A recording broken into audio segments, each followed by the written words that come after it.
Yeah.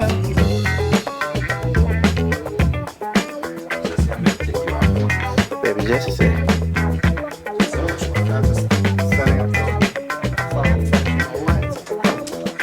So I'm gonna ask you a little bit about like food and your relationships. Can you see me?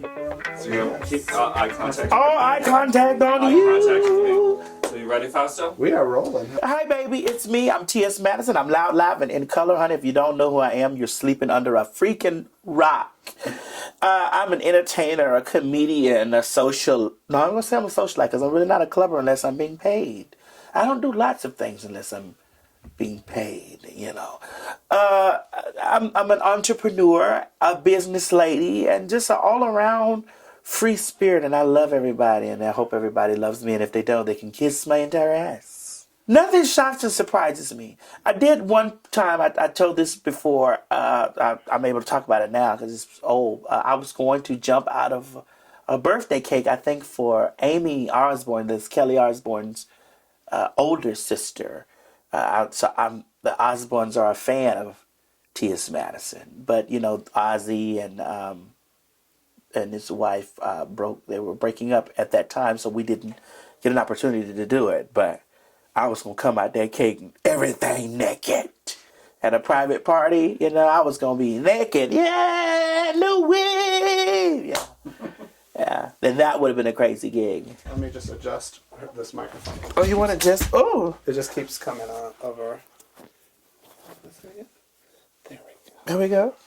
The origin of my expression for 22 inches comes from one of those vines that I had made. When I was promoting, when I was an adult actress, an adult film actress. I was promoting my movies on my adult site, and I came to I had just got my weave done, and I was like, new weave. I was really excited about my weave. New weave, new weave, new weave. 22 inches, yes, and it just went crazy viral. It was fun. Like, I love having fun. I can't stand when people put things in a box like, oh my God, you can't do that. She can't do that. Why are you doing it? I'm like, girl, have fun. You're going to die. When did you know that Vine was gonna like blow up and be a big thing for you? Oh, I knew Vine was going to blow up and be a big thing for me when I started to see the influence that I had over kids. Like, kids were taking my quotes like, new weed, 22 inches, she got a dick, and come on in, and like they were quoting everything, and kids got it. It was the adults that didn't get it. The kids got it. The kids thought it was funny, it was hilarious, it was part of popular culture. You know, it was everything. It was sexual liberation, it was sexual freedom, and the kids got it. I went to my brother's graduation. My brother graduated from his school. I don't know what year was that. 20. One of them years. I don't know. My brother's 21. How old does that make it? When he graduated, if he's 21. Like 2015 or something. Yeah, like 2015. Yeah, there we go. 2014, 2015, I went to my brother's graduation. And when I walked into the school, you know, they put the graduation at the college. I walked in the building. And the kids, they were over there, and they screamed, oh my God, it's T.S. Madison! And I was like, what the fuck? I had on shades. I was like, oh my God, you know? And they screamed and screamed. And like after my brother got his a diploma, they lined up outside to take pictures with me. The high school kids lined up out freaking side to take a picture with me because they was like, oh my God, I love you. I follow you on Vine. Now I'll follow your YouTube. I'm your friend on Twitter. It was just a gateway for them to find me everywhere. Facebook.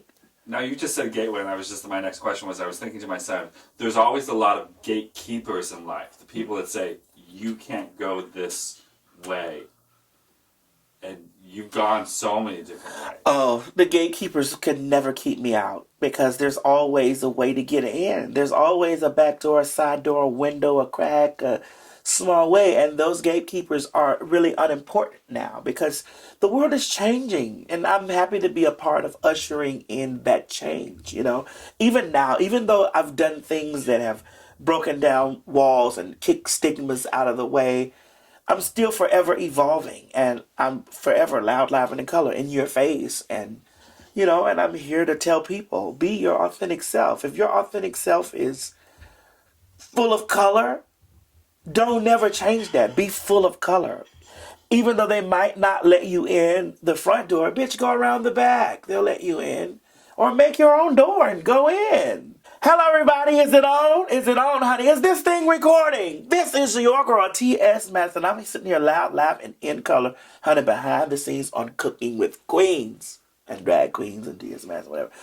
I am the all-around girl. I'm the lady that's going to make you laugh. I'm going to make you cry. I might make you a little bit horny. I am an avid businesswoman, a comedian. I'm just everything. I'm a goddess. I'm not one thing. I'm all things. I'm omnipotent, omnipotent, honey. Benevolent. T.S. Madison. It's me. I think drag queens can identify with me because I'm an anomaly to the general trans interpretation. With trans people, it's about identity. It's all about identity. With drag, it's about expression and how you feel. And I'm just a trans woman that expresses exactly how I feel when I feel like it.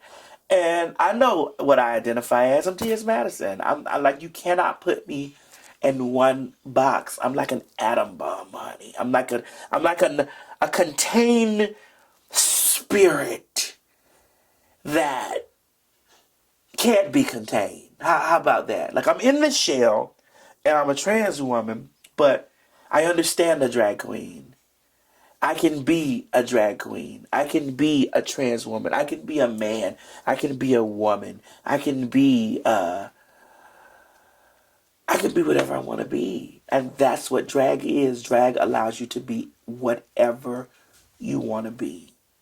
It's identity free. And that's why drag queens navigate to me. Of course, I'm the queen of identity free. Everybody asked me about the TS and the title TS. TS at one point stood for Transsexual Madison. Well, obviously that was during the Dark Ages, during the times, honey, when I was during medieval times when I was at war with a man's wallet. But that's not the times for me anymore. And I just TS at the minute, it was a way to distinguish on Arrows, because Arrows Guide was where the girls escorted, and it was a way to distinguish genetic women from trans women. It was T.S. Madison, it was T.S. Eve, it was T.S. Sheila, T.S. Tasha, and it was a way for the men to know that this is a T.S. and this is a G.G. It was a genetic girl. But T.S. became such a huge part of my brand. It became such a large part of my personality. And I've been asked before, Madison, why don't you just drop the TS? I'm like, drop the TS? Are you kidding me? Do you know how hard I work for the TS? The TS meant transsexual then. It means tropical storm now. And if you get my time wrong, it'll be a hurricane. It means too much stuff. It just means, it can mean everything. It means Miss for me. Miss Madison, T.S. Madison. And when people use it, when they refer to me as T.S., it's all a part of the same thing. It's a part of my identity. It's a part of my expression. So, of course, I'm never getting rid of the T.S. Put that at the bottom of one of my paychecks. I'll cash it. T.S. Madison. And I thank you. On my journey as an entertainer, I've come to find out that I occupy a lot of the same spaces as drag queens and a lot of the huge name RuPaul's Drag Race girls. And I used to wonder why. Like, why isn't it? Well, one, because RuPaul loves me like a fat bitch loves cake, And two, because I don't fall under that thing where I think that we're separate. Like, girl, honey, we're entertainers. I make you laugh. I use everything. Like, a drag queen can use her bad makeup as a part of her gig. Her jush, as Jasmine Masters would say, the jush. That could be a part of her gig. And the TS is a part of my gig. It's a part of me standing on stage telling you a story about me growing up and a guy dying, and I'm going to his funeral, and some queen busts in through the back of the church saying, he took a good dick out of this world. He took a good dick out of this world. He took a good dick. That's a part of one of my comic gigs. It's a true story for me, but I can get right there in a room full of drag queens who have brought in, because let's be clear here. Drag queens pull in a straight audience faster than a normal comedian. Because people like to look at drag queens. They like to look. If you look good, does she look a mess? Is she funny? Is she, what is it? What's the show? People like a good lip sync. And if you can lip sync and tell a good joke, oh honey, you're a millionaire. So I share the same spaces with the girls because I'm supposed to be there. I'm supposed to be everywhere on them worldwide. www.TS Madison. Yes. What you guys eat growing up? Like, who cooked in your family? Was it a family affair, or did you cook for the kids? Did your mom cook? Growing up, my mother is my mother's getting older, honey, and her vision is getting a little bit bad, so things are getting a little bit salty. Mom, I'm sorry if you're watching, but her vision is getting a little bit bad, but baby, when we were growing up, my mother can cook, and I used to eat her stuff, and everybody grows up in a house where they think, well, my mom can outcook your mom, or my grandma can outcook your grandma. You haven't had potato salad until you've had my mom's potato salad. You haven't had some collard greens unless you've had my grandma's collard greens, With my mother, you ain't had no food until you done had my mama's food, And my mother had me when she was 14 years old. Me and my mother are like 14 years apart. I'm 40. My mother's 54. Yeah. So we grew up with each other. But being that she had me so young, she had to be thrust into adulthood. But she was raised by her mother and my grandmother and my grandmother's mother, who were cooks from the South.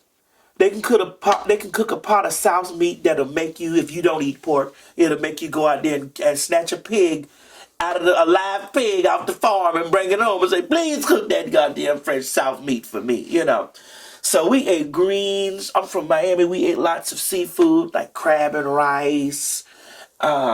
We ate lots of crab. We did. Macaroni and cheese, ham hocks, turkey necks, fried chicken. Oh dear God in heaven, fried chicken. Oh dear. Ooh. It's just something about talking about fried chicken that just sunk the Holy Ghost through me. Well, for me, I never got that cooking gene. I'm actually learning, in the latter part of my life how to cook because I was a home wrecker, So I was out there wrecking homes. I didn't have time to be a housewife. But when you start to age, you want to learn these things because I want to learn how to be a housewife and I want to cook. But I've been learning how to cook. I've been getting lessons from my mother. I've been getting lessons from my best friend who teaches me how to cook. Now that Southern bitch can cook. And for me, it's macaroni and cheese. Like I've learned how to cook a macaroni and cheese on the stove and put it in the oven to let the cheese and stuff, man, that had me over there like, bitch, I made this.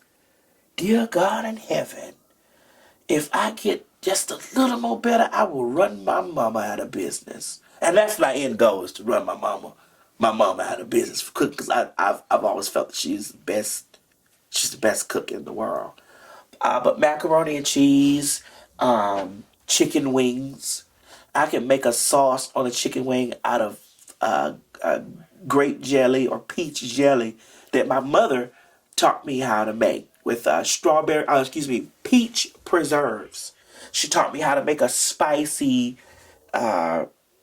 peach flavored glaze over chicken wings, because she used to make them at parties, and we would put the tray out and it would vanish. And I'm like, Mama, how did you make that? And she said, come over here, let me show you. Get you these peach preserves, get you a little Worcestershire sauce, onion powder, and she would be in there cooking, and she said, "You want it spicy? Add your little Tabasco sauce, hot sauce, whatever, and put a little bit of barbecue sauce. You don't even really need the barbecue sauce, but put a little bit, stretch it out, or use ketchup." See, my mother worked 2, 3 jobs.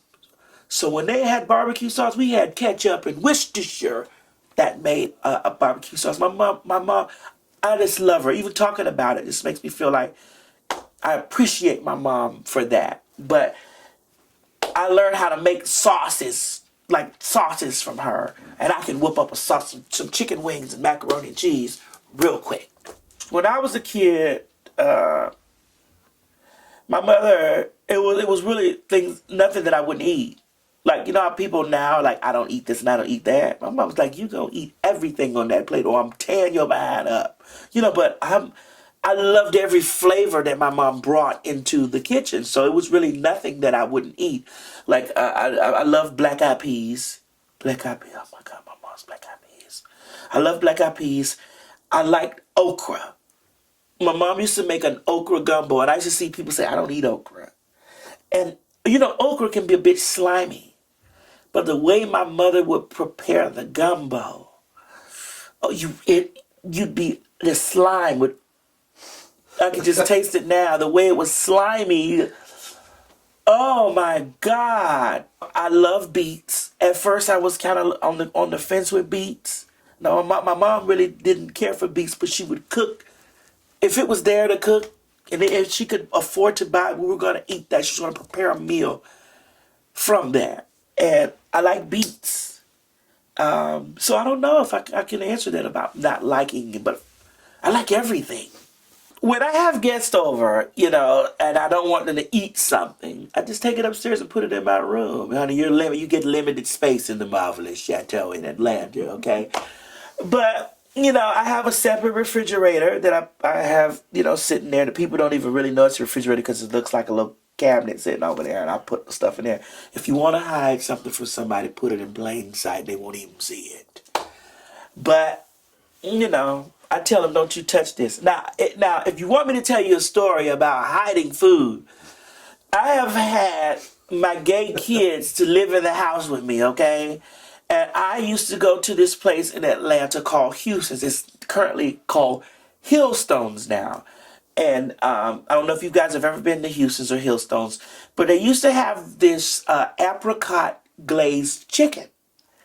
And I didn't know what it was, because I didn't know my mom was making this stuff all along, whatever. But I would eat it and then bring a plate home for me.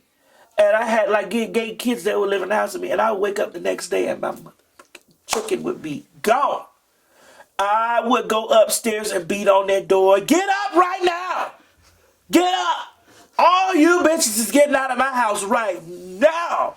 No, you did not just eat my chicken up like that. I didn't bring that home for you. I brought that home for me. I done put them out. I done put some people out of my house by eating my food. My leftovers or what wasn't there for me. I done put them out. Get out.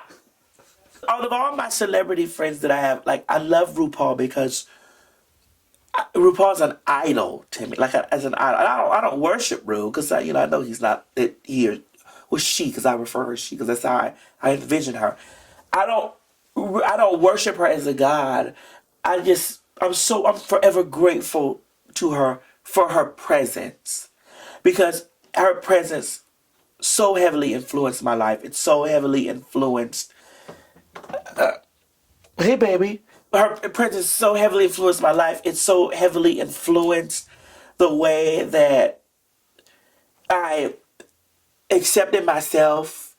It so motivated me because I think she's one of the greatest living human beings next to my mother.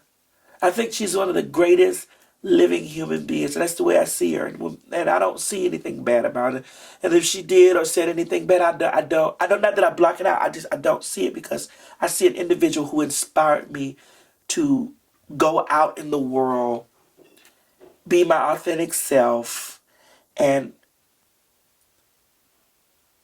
do whatever it is I want to do. Follow my dreams. I watched her Supermodel of the World. Then I watched her on her RuPaul show she had on VH1. And I just watched Evelyn. I watched her at Wigstock. I saw an individual who was trying to make it in the world. And as growing up, you never know how you're going to make it in the world. But you know, well, when you know. There's some people that have not found out, haven't grasped knowing that they're going to make it in the world. But I knew that I was going to make it in the world. I didn't know how, I didn't know when, but I knew I was going to make it in the world. And she helped me in the knowing because I saw her, going for it. Come on, there was a almost 7 foot tall drag queen. Black drag queen moving through the world. I didn't see that on TV. I didn't see me on TV. And not to say that I was a drag queen as a child, but I didn't see a gay. I knew that she wasn't a woman. I knew she was a man in women's clothing.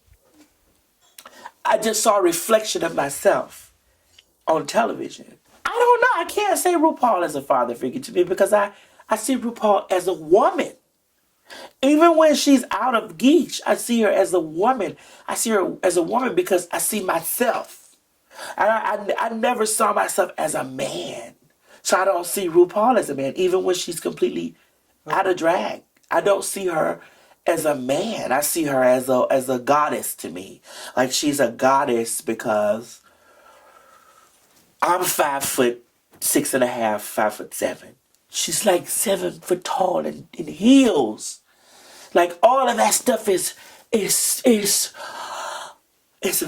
breathtaking to me in the room. And even though my height is not the same as her, my personality is breathtaking when I walk in the room.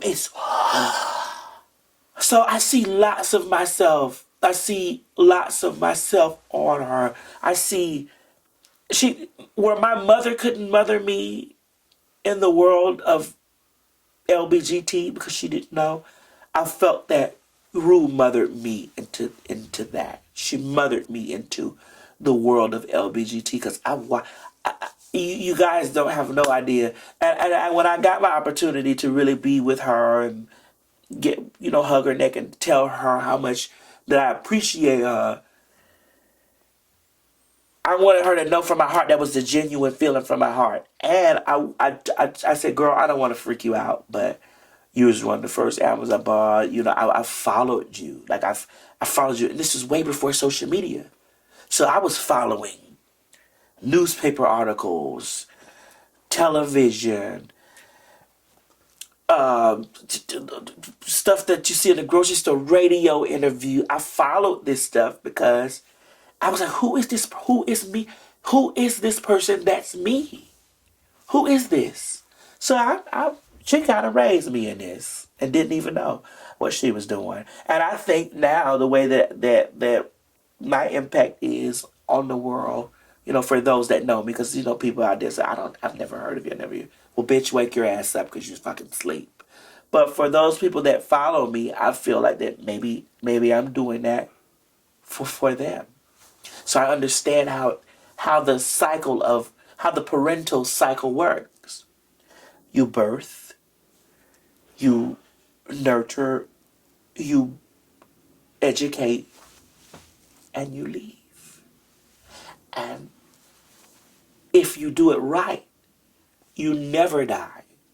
Because if you embed you into someone else, you'll always be here forever. So Rue's legacy will live on even after she's transitioned into the cosmos to be the goddess that she was put here on the earth to be. And I plan on one day also transitioning into being the goddess son that I was put on the earth to be. I want to leave me here for her. My purpose in life is to love, laugh, live, fall down, get up, win, fail, achieve, and share all of that. And share that to whoever comes behind me. That's my purpose. I used to didn't know what my purpose was, but when you see the influence that you have over a generation of individuals or over the mindset of people, you know then. You know. Like, at first you don't. At first I didn't. But I saw it when I walked into my brother's school and there was a line of children that are getting ready to go out into the world. Master, your purpose is to change the mindsets of individuals. Your purpose is to live. Your purpose is to win. Your purpose is to achieve. Your purpose is to fail. Your purpose is to get up after your failure and to keep going, because people need to see that. Because there's somebody out there that's thinking that they are purposeless, or they don't know, or they're lost somewhere, and your open who you are is going to be a light to guide them where they need to go. So that's my purpose. Have fun while I'm here, bitches. I think this is I great. think that's great. Yeah? Yeah, you gave us so much. You know, it'll wind down to be like a minute total. Oh, that's good. No, they But- usually about 5 to 10 minutes. Oh, 5 to 10. Oh, that's good. Yeah. That was You know, fantastic. but it was God loves each and every one of us the exact same. Now, I do think that God holds a special place for gay people, because he knew, he, she, it, him, her, whatever, the being knew that in creation that maybe he or she made a special, we're all an extension of the Creator.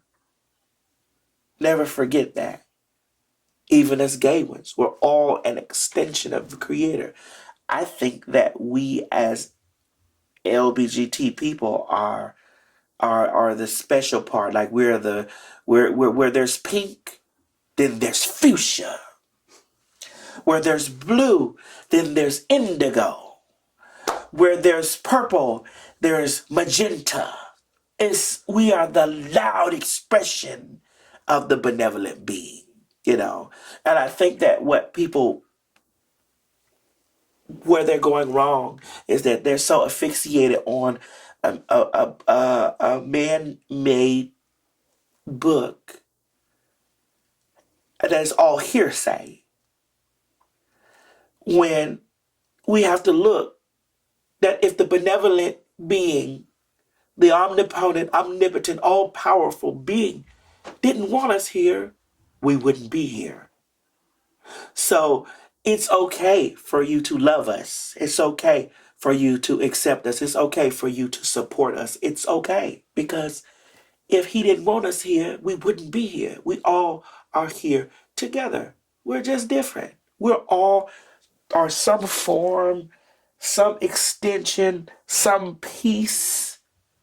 White, black, Asian, Spanish, Baptist, Presbyterian, Methodist, Episcopalian, whore, slut, school teacher, whatever. We're all an extension of a higher being. We're all made in his image. All of us. So it's okay to love us, support us, help us. We're sisters and brothers under the same being. We're all the same. Our father and mother is God.